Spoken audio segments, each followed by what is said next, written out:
Welcome students. हम class 10th की physics में टॉपिक का अध्ययन कर रहे थे विद्युत, जिसमें हमने अध्ययन किया था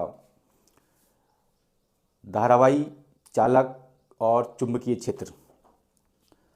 और मैंने ये बताया था कि जो विद्युत धारा का चुंबकीय प्रभाव है, जिसमें विद्युत धारावाही चालक और चुंबकीय क्षेत्र उत्पन्न होता है, जिससे हमारे पंखे, विद्युत मोटर, रेफ्रिजरेटर और विद्युत मापक यंत्र कार्य करते हैं।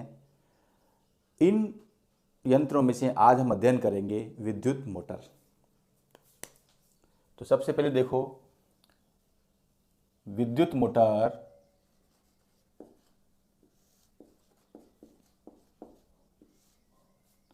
विद्युत जनरेटर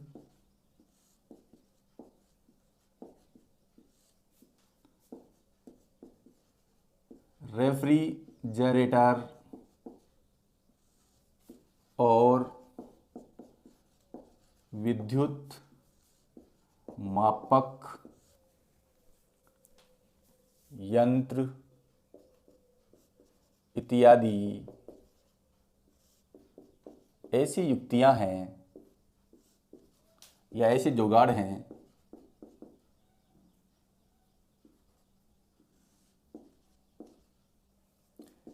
जिनमें विद्युत धारावाही चालक तथा चुंबकीय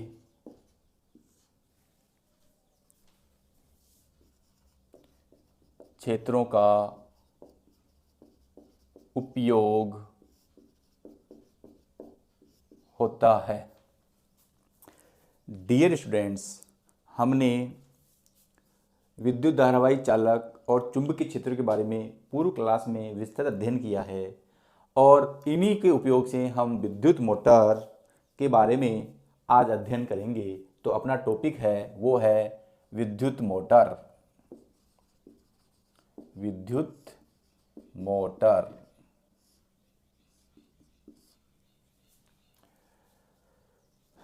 यह एक ऐसी युक्ति है जो विद्युत ऊर्जा को यांत्रिक ऊर्जा में बदलती है। विद्युत मोटर एक ऐसी युक्ति है जो विद्युत ऊर्जा को यांत्रिक ऊर्जा में बदलती है।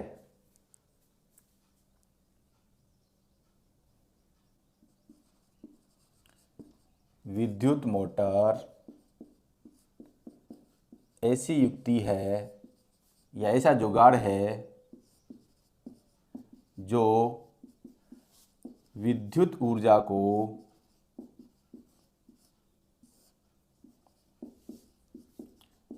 यांत्रिक ऊर्जा में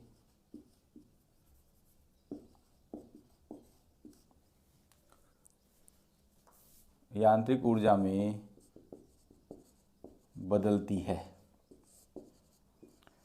आपका जो पंखा होता है, जब पंखे के स्विच को हम ऑन करते हैं तो मोटर में धारा प्रवाहित होती है और पंखा विद्युत ऊर्जा को यांत्रिक ऊर्जा में बदलकर हमें हवा देता है। ऐसे ही पानी की जो मोटर होती है वो भी विद्युत को यांत्रिक ऊर्जा में बदलकर हमें पानी देती है। तो आशा करता हूँ कि आपको ये समझ में आ गया होगा कि ये जो ऐसी युक्ति है जो विद्युत ऊर्जा को यांत्रिक ऊर्जा में बदलती है। अब जो इसका नेक्स्ट है सिद्धांत।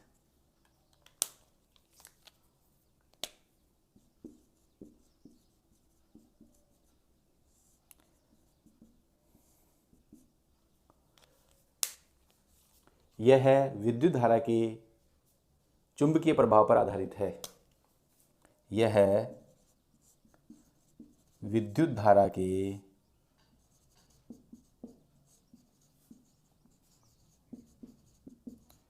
चुंबकीय प्रभाव पर आधारित है। विद्युत मोटर हुआ, विद्युत पंखा हुआ, ये सब क्या है? विद्युत धारा के चुंबकीय प्रभाव पर आधारित है। और यही हमारे चैप्टर का नाम है, विद्युत धारा का चुंबकीय प्रभाव। तो विद्युत मोटर विद्युत धारा के चुंबकीय प्रभाव पर आधारित है, कई बार 1 नंबर का प्रश्न पूछ लिया जाता है कि विद्युत मोटर किस सिद्धांत पर कार्य करती है, तो विद्युत मोटर विद्युत धारा के चुंबकीय प्रभाव पर आधारित है।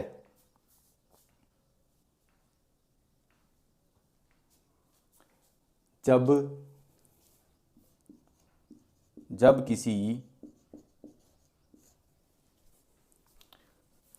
धारावाही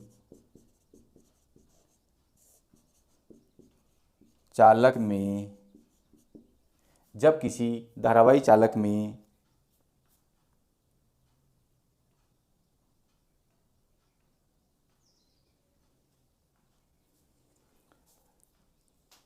जब किसी धारावाही कुंडली में, देखो हमने ये चीज़ पहले पढ़ा है, जब किसी धारावाही कुंडली को चुंबकीय क्षेत्र में रखते हैं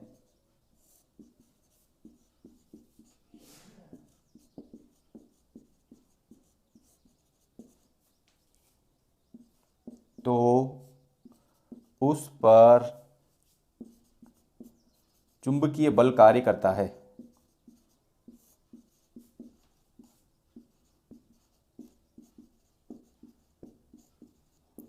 यदि आपको याद हो तो मैंने बताया था, एक माइक्रोफोन को मैंने उत्तरी ध्रुव और दक्षिणी ध्रुव लगाया था और एक धारावाही तार को उसके पास में लेके आया तो वो नीचे की ओर बल अनुभव कर रहा था। जब मैं ध्रुवों को बदल रहा था तो वो ऊपर की ओर बल अनुभव कर रहा था। जब भी किसी धारावाही कुंडली को चुंबकीय क्षेत्र में रखते हैं तो उस पर चुंबकीय बल कार्य करता है, जिसकी दिशा जिसकी दिशा जिसकी दिशा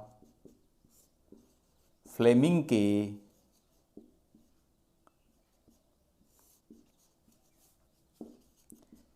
बाएं हाथ के नियम से ज्ञात की जाती है। कई बार ये भी प्रश्न आता है कि विद्युत मोटर की दिशा किस नियम से ज्ञात की जाती है, तो वह नियम है आपका फ्लेमिंग के बाएं हाथ का नियम। फ्लेमिंग के बाएं हाथ का नियम, फ्लेमिंग के बाएं हाथ का नियम, तो वह नियम है फ्लेमिंग के बाएं हाथ का नियम। विद्युत धारा के चुंबकीय प्रभाव पर आधारित है विद्युत मोटर और इसकी दिशा फ्लेमिंग के बाएं हाथ के नियम से निकल जाती है। और ये हम अच्छी तरह जानते हैं कि जब किसी धारावाही तार को या धारावाही कुंडली को चुंबकीय क्षेत्र में लाते हैं तो वह चुंबकीय बल का अनुभव करती है, और पूर्व क्लास में हमने भी यही अध्ययन किया है। अब आप इसका स्क्रीनशॉट ले सकते हैं।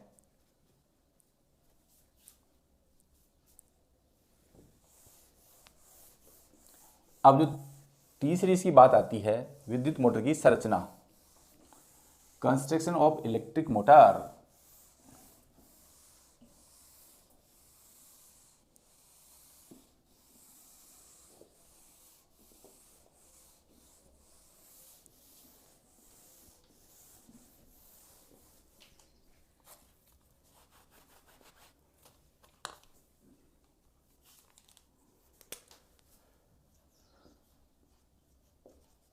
संरचना इसके निम्न भाग हैं।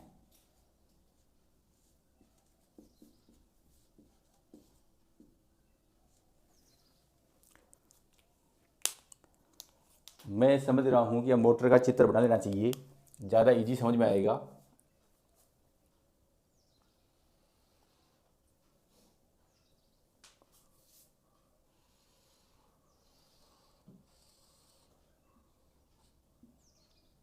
ये आपका एन ध्रुव या उत्तरी ध्रुव है।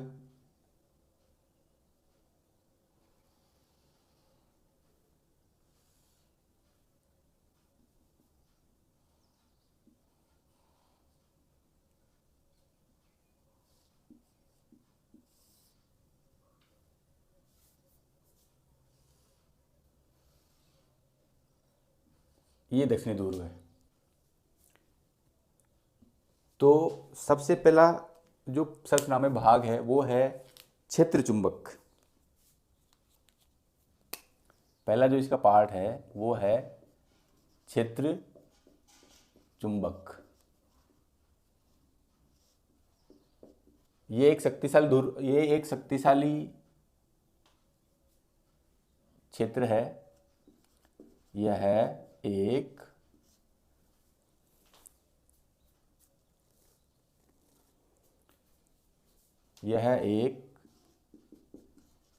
शक्तिशाली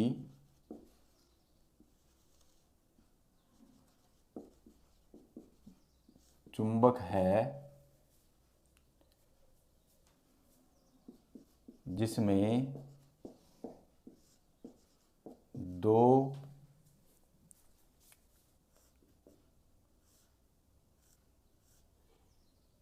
ध्रुव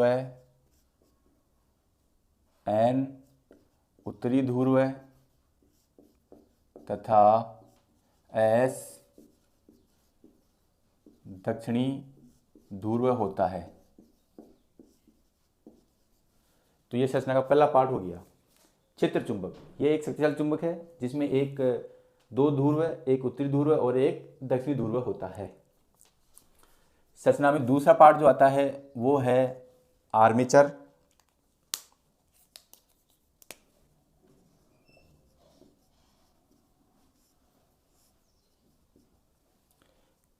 ये एक आयताकार कुंडली होती है।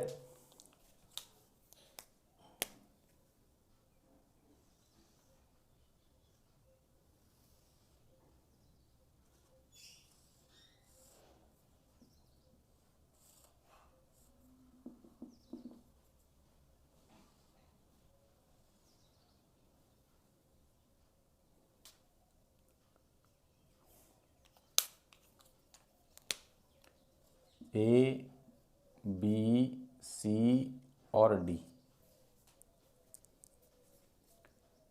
यह है ABCD एक आयताकार कुंडली है।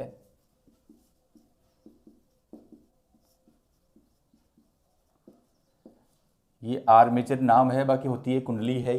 ये है ABCD एक आयताकार कुंडली है जिस पर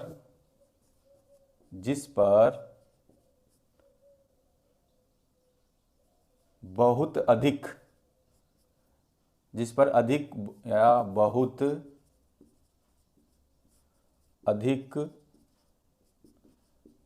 तांबे के तार लपेटे होते हैं। जिस पर बहुत अधिक तांबे के तार लपेटे होते हैं।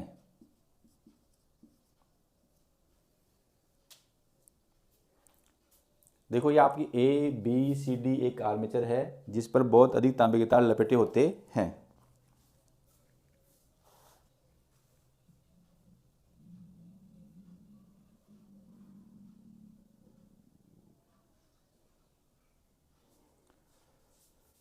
ये थोड़ी लैंग्वेज जिस पर तांबे के तारों के बहुत अधिक फेरे होते हैं। जिस पर तांबे के तारों के बहुत अधिक फेरे होते हैं। जिस पर तांबे के तार के बहुत अधिक फेरे होते हैं। यह नरम लोहे की क्रोड पर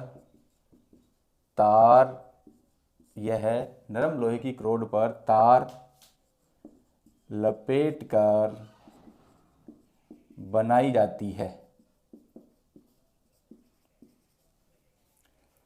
तो देखो चित्र में जो दूसरा पॉइंट है वो है आर्मेचर। और आर्मेचर ABCD एक आयताकार कुंडली होती है जिस पर तांबे के तारों के बहुत अधिक फेरे होते हैं। जैसे मान लो कि ये आपका एक आयताकार आर्मेचर है। ये आयताकार आर्मेचर है और यहाँ पर इसके जो विभक्त बल लगे हुए हैं इस प्रकार, इसमें यूँ विभक्त बल लगे हुए हैं। अब मैं मान लेता हूँ कि ये आपके तांबे के तार हैं तो ये इस प्रकार लपेटे होते हैं इसके ऊपर, और इनके फेरे बहुत अधिक होते हैं। और ये हमने पिछली क्लास में पढ़ा है कि एक लूप में चुंबकीय क्षेत्र उत्पन्न होता है, और जब बहुत सारे लूप में चुंबकीय क्षेत्र उत्पन्न होता है तो वो अधिक मात्रा में उत्पन्न होता है। तो इस प्रकार ये लपेट के बना होता है, इसकी डिज़ाइन ऐसी होती है, ऐसी ये अंदर अंदर रहता है। बाकी चित्र में ये थोड़ा सा इस पर दिखाई दे रहा है, और व्यवहारिक रूप में ये इस प्रकार होता है। व्यवहारिक रूप में ये इस प्रकार होता है।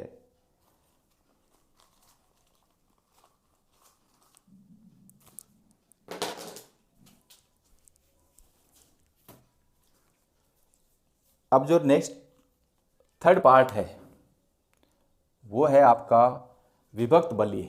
विभक्त बलीय, और वो बल्ले आपके इस प्रकार होते हैं।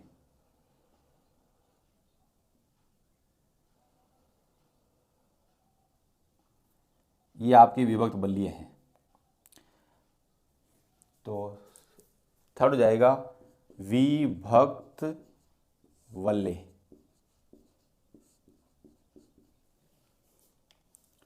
ये अर्धचंद्राकार वल्ले होते हैं जो एक ही वल्ले के दो भाग होते हैं।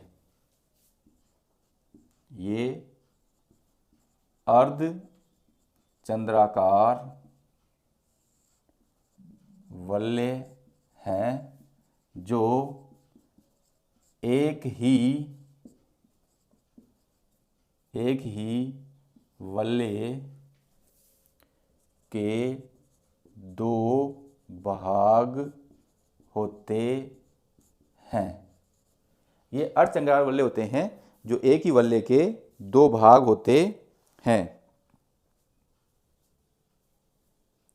अब देखो यहाँ चित्र में साफ और जाहिर है कि आर्मेचर के सिरे विभक्त वल्लों से जुड़े होते हैं, और ये चीज मैं यहाँ लिखूंगा, आर्मेचर के वल्ले, आर्मेचर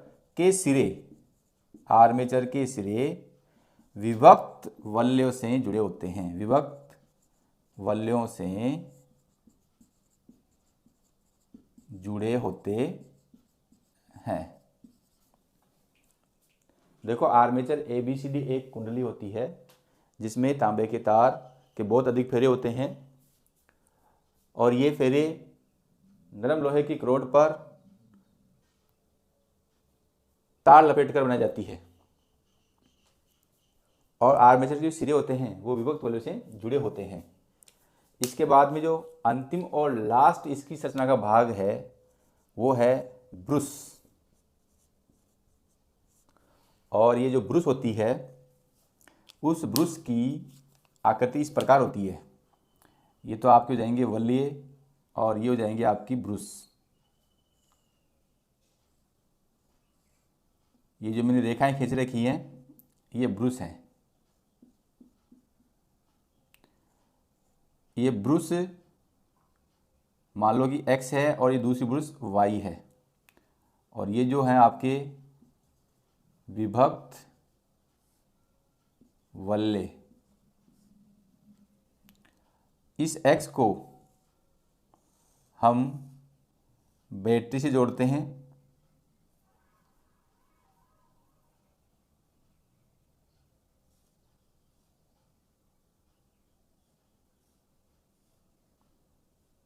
और कुंजी के माध्यम से इसे ब्रूस Y से जोड़ देते हैं। बैटरी के माध्यम से इसे ब्रूस से Y से जोड़ देते हैं।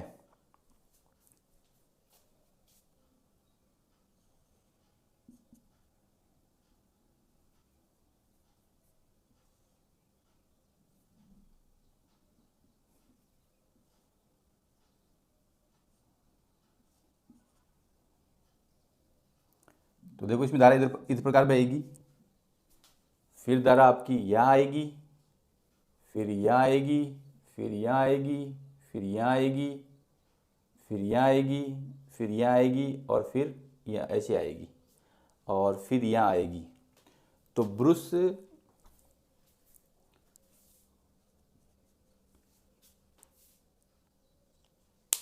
जो होती हैं ये एक प्रकार तांबे की पत्तियां होती हैं। ये तांबे की पत्तियां होती हैं, जो विभक्त बल्ले से जुड़ी होती हैं, जो विभक्त बल्ले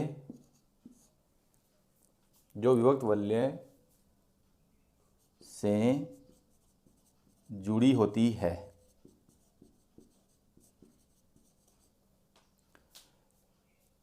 विद्युत धारा ब्रश X में प्रवेश कर ब्रश Y से निकलती है।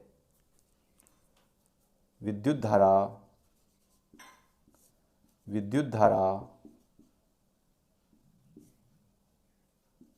ब्रश X से प्रवेश कर ब्रश Y से निकलती है। ये आपकी संरचना के 4 पार्ट हो गए, जिनमें कोई टेंशन करने की जरूरत नहीं है। इजी वे में सबसे पहले आप क्षेत्र चुंबक बनाइए। ये एक शक्तिशाली चुंबक होती है जिसमें 2 ध्रुव N और S होते हैं। फिर दूसरा था आर्मेचर। ये ABCD एक आयताकार कुंडली होती है जिस पर तांबे के बहुत अधिक फेरे होते हैं। ये नरम लोहे के करोड़ पर तार लपेटकर बनाई जाती है, जैसा कि मैंने आपको चित्र के माध्यम से बताया था। आर्मेचर के सिरे विभक्त बल्लियों से जुड़े होते हैं। तो नेक्स्ट अपना संरचना का पार्ट था विभक्त बल्ले। ये अर्धचंद्राकार होते हैं जो एक ही बल्ले के 2 भाग होते हैं, और आर्मेचर के सिरे विभक्त बल्लियों से जुड़े होते हैं। फिर नेक्स्ट आता है ब्रश आता है। ब्रश एक तांबे की पत्तियां होती हैं जो विभक्त बल्लियों से जुड़ी होती हैं, और जब धारा प्रवाहित होती है, जब हम कुंजी दबाते हैं तो धारा X ब्रश में प्रवेश करके Y ब्रश से निकलती है।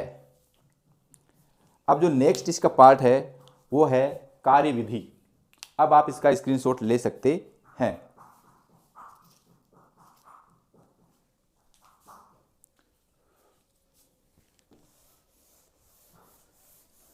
इसकी कार्यविधि ही महत्वपूर्ण है।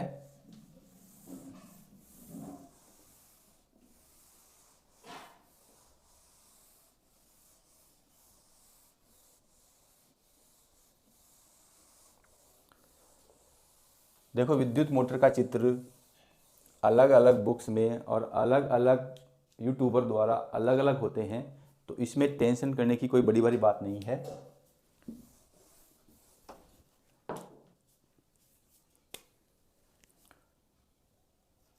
कार्यविधि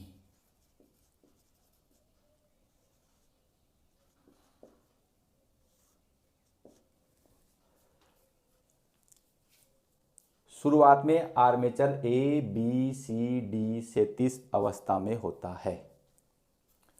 शुरुआत में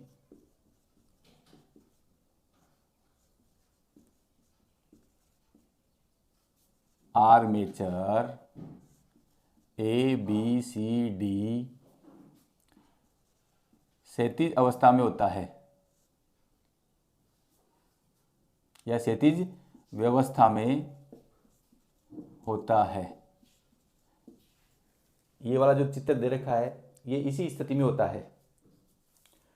जब हम कुंजी दबाते हैं या कुंजी लगाते हैं तो विद्युत धारा ब्रश X में प्रवेश कर ब्रश Y से निकलती है।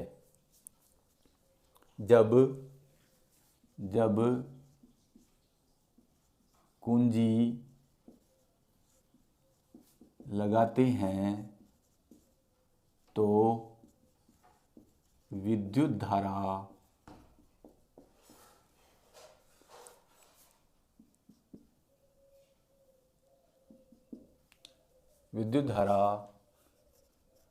ब्रश X से प्रवेश कर ब्रश Y से निकलती है। जब हम कुंजी लगाएंगे तो विद्युत धारा ब्रश X में प्रवेश करके ब्रश Y से निकलती है।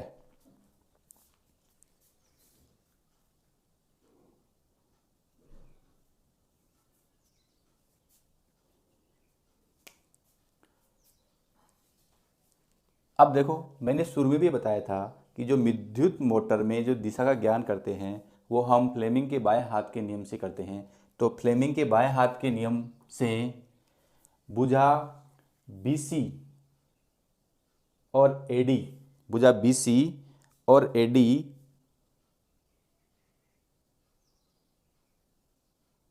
पर कोई बल नहीं लगता है। फ्लेमिंग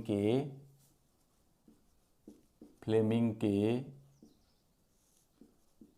बाएं हाथ नियम से भुजा BC वह AD पर कोई बल कार्य नहीं करता है, क्योंकि ये चुंबकीय क्षेत्र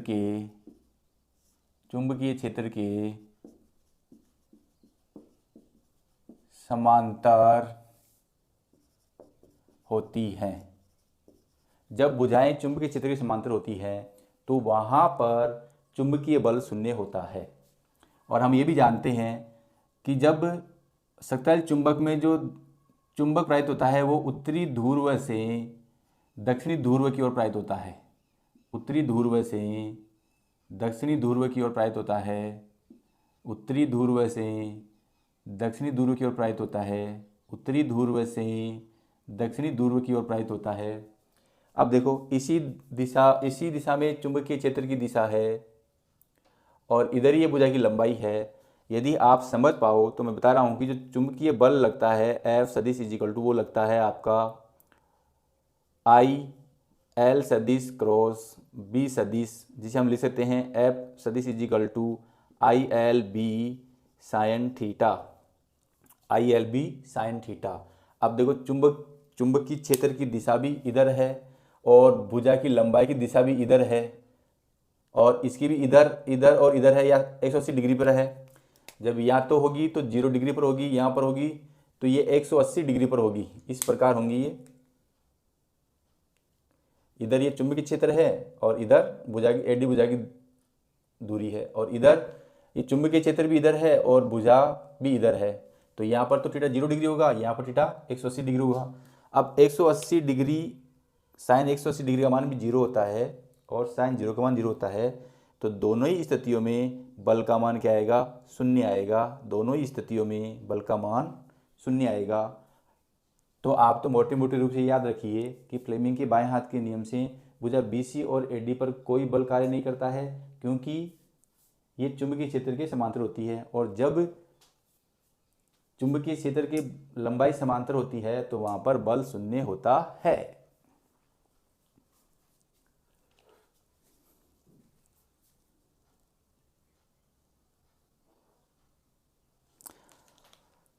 अब देखो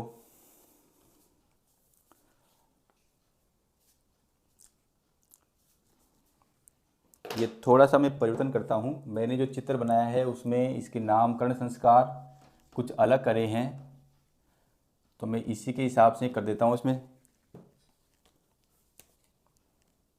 A, B, C और D। देखो ये आपका आर्मेचर है, सभी को दिख रहा होगा। A, B, C, D धारा इधर बह रही है। अब देखो यदि मैं ये मेरा बायां हाथ है, फ्लेमिंग का बायां हाथ का नियम लगाऊं तो ये तो मेरी बल की दिशा होगी, ये चुंबकीय क्षेत्र की दिशा होगी और ये धारा की दिशा होगी। अब देखो इसमें धारा की दिशा किधर है? ऊपर की ओर है। तो धारा की दिशा मैंने क्या कर दी? ऊपर की ओर। और बल की दिशा किधर है? देखो धारा की दिशा ऊपर की ओर कर दी, बल की दिशा में चुंबकीय क्षेत्र की दिशा में चुंबकीय क्षेत्र की दिशा इधर कर दी और ये धारा की दिशा। तो अब लगने वाला बल किधर लग रहा है? इधर नीचे की ओर। आप पुनः देखिए, धारा चुंबकीय क्षेत्र इस साइड में जा रहा है N से S की ओर, तो मैंने चुंबकीय क्षेत्र को N से S की ओर कर दिया। धारा ऊपर की ओर जा रही है तो धारा मैंने ऊपर की ओर कर दी है। तो बल किधर लगेगा? नीचे की ओर लगेगा। बल किधर लगेगा? नीचे की ओर लगेगा। अब यही स्थिति में CD पे अप्लाई करूं तो अब बल नीचे की ओर लग रहा है। बल नीचे की ओर लग रहा है, धारा नीचे की ओर बह रही है। देखो धारा नीचे की ओर बह रही है, चुंबकीय क्षेत्र एन से एस की ओर कार्य कर रहा है, तो बल किधर लग रहा है? ऊपर की ओर लग रहा है। तो ए बी पर बल लग रहा है नीचे की ओर, सी डी पर बल लग रहा है ऊपर की ओर। एक बार पुनः देखिए, ये मेरा एक आर्मेचर है जिसमें धारा ए बी सी डी की ओर बह रही है और चुंबकीय क्षेत्र इधर ए बी से सी डी की ओर है, ए बी से सी डी की ओर यानी एन से एस की ओर है। तो ये आपका फ्लेमिंग के बाएं हाथ के नियम से ये चुंबकीय क्षेत्र होता है, ये धारा को दिखाती है और ये अंगूठा बल को दिखाता है। अब मैंने धारा की दिशा में इसको यूँ करूँगा, यानी कि यूँ करूँगा, ये धारा की दिशा हो गई और ये चुंबकीय क्षेत्र दिशा हो गई, ये चुंबकीय क्षेत्र दिशा और ये धारा की दिशा। तो बल किधर कार्य कर रहा है? नीचे की ओर कार्य कर रहा है। तो भुजा ए बी पर बल नीचे की ओर कार्य कर रहा है। अब यदि ये स्थिति में सी डी पर ले आऊँ तो देखो चुंबकीय क्षेत्र उधर ही कार्य कर रहा है, धारा या नीचे की ओर कार्य कर रही है, तो बल किधर कार्य कर रहा है? सी डी पर ऊपर की ओर कार्य कर रहा है। बल किधर कार्य कर रहा है? ऊपर की ओर कार्य कर रहा है। तो जब कुंडली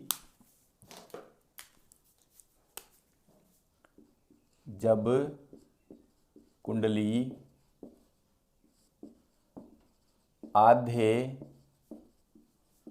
चक्कर को पूरा करती है तो विभक्त वलयों की स्थिति बदल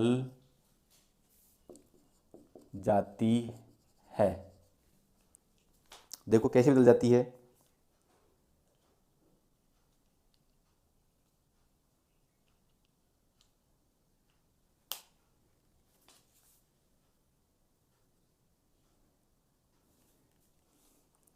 देखो अभी हमने देखा कि इस भुजा ए बी पर नीचे की ओर बल कार्य करता है, भुजा सी डी पर ऊपर की ओर बल कार्य करता है, तो ये इस प्रकार बदल के आ जाएंगी। तो इधर तो आपका ए बी आ जाएगा, इधर क्या जाएगा? सी डी आ जाएगा। फिर वही यदि हम फ्लेमिंग का बाएं हाथ का नियम लगाएंगे तो फिर सी डी पर नीचे की ओर कार्य करेगा, ए बी पर ऊपर की ओर कार्य करेगा, फिर ये अपनी एक चक्कर पूरा करके इस पुनः स्थिति में आ जाएंगी।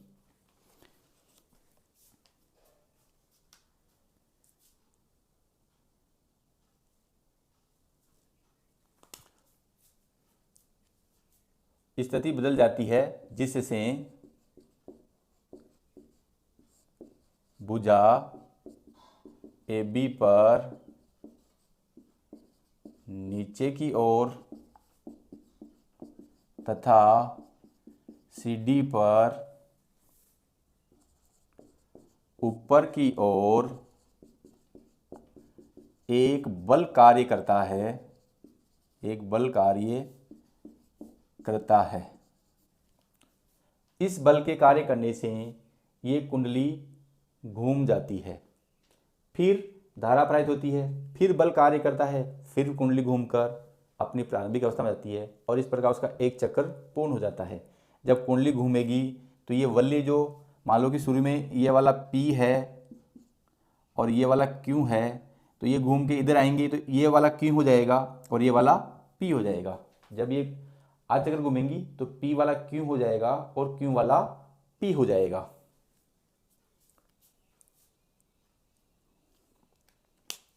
इससे स्पष्ट है कि हमारी जो कुंडली है इससे निष्कर्ष निकलता है कि कुंडली सदैव वामावर्त या एंटी क्लॉकवाइज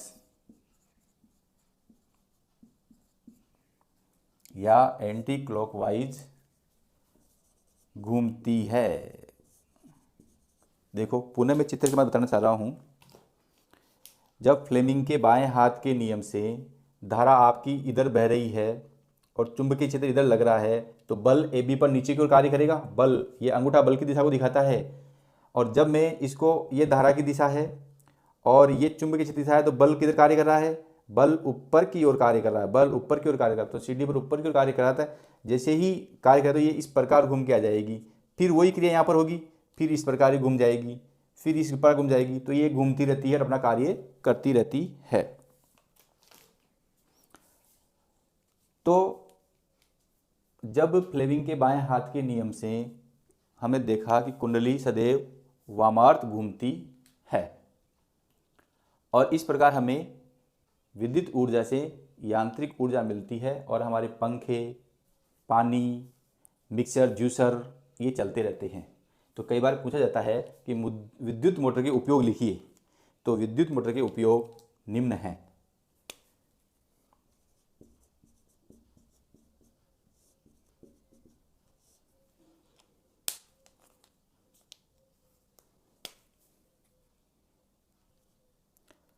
आटा चक्की विद्युत मोटर पर आधारित है।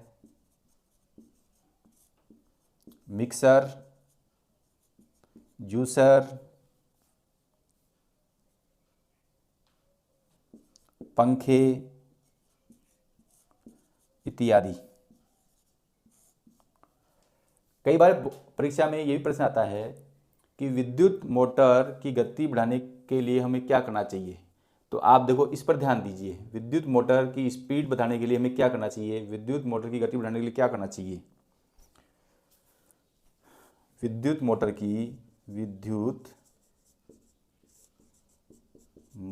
की गति कैसे बढ़ाएं, ये आपका क्वेश्चन है।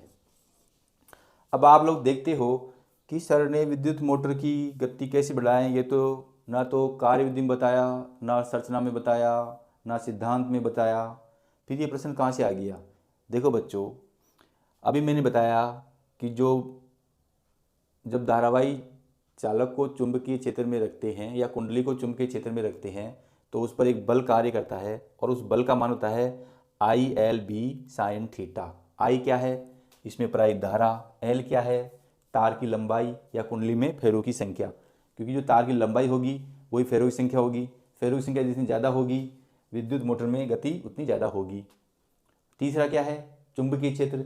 चुंबकीय क्षेत्र को बढ़ाकर भी हम मोटर की गति को बढ़ा सकते हैं। और चौथा क्या है? आर्मेचर का क्षेत्रफल, यानी कुंडली का क्षेत्रफल बढ़ाकर भी हम गति को बढ़ा सकते हैं। तो इसके 4 कारण हैं।